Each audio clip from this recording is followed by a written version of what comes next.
all mixed up and tangled up. So I have the written version, so Diane's going to say it in English and I'm going to try to say it in Ojibwe. Okay. And this is Waynabuju's bird party.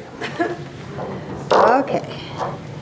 A long time ago, Waynabuju said, there will be a big dance today.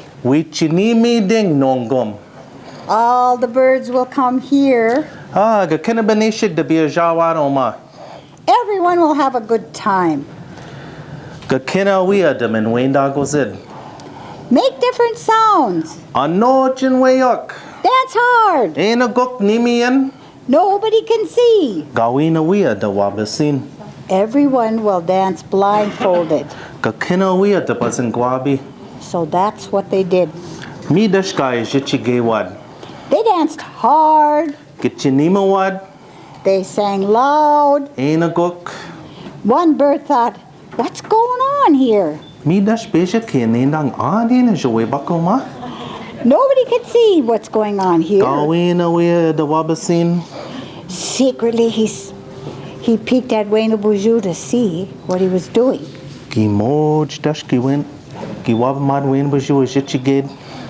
As many as he could catch, he caught, broke off their necks and threw them on the side.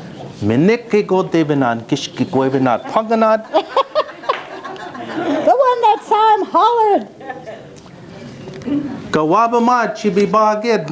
hey, Waynabuju is killing us.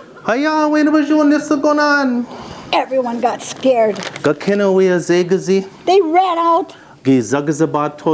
The one that hollered was slow running out. Waynabuju was mad when he saw the one who hollered. He stepped on him and broke his back.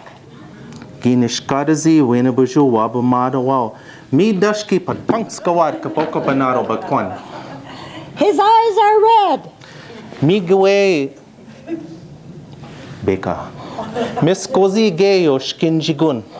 So that is how he looks today. The duck they call the hell diver. Let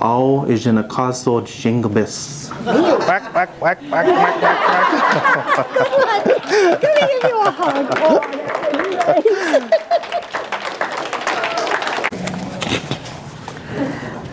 I was setting up for a performance over at Stage North, and they said, how long can you go? And I said, it's going to be on March 22nd this year, and 25th I'll be 70 years old, so I can go a long time. Right? The older we get, the longer we can go. I don't like to start talking, because when I start talking, then it's hard for me to stop. There's a lot of different stories. There's traditional stories, and there's other stories about life. One of the stories that I remember when I was younger, and we lived back up in the woods here, we used to, when they first put that movie house, that movie theater in downtown, they had the movies that came out, and kids, a lot of the kids would get together and they'd hike downtown to the movie. And they had this sequel about this masked man. His name was the Lone Ranger. A lot of people remember that, right? If you're older. And he had a sidekick. And his sidekick was this Indian. His name was Tonto. And as kids, we were really amazed, because Tonto used to get down. The Lone Ranger they'd stop, and the Lone Ranger would ask Tonto, he'd say, Tonto, what do you hear? And Tonto would get off his horse and he'd put his ear down on the ground and he'd listen. And he'd say, Kimosabi, me here. Of course, he didn't know. Lone Ranger didn't know what Kimosabi meant. It was a bad word. But he'd say, Kimosabi, me here, 20 horses coming with cavalry riding on them. Or, 5 cowboys coming down the road. And we thought that was just amazing. That was a special gift. And we all used to look at Tonto and think how great he was, Wow, he was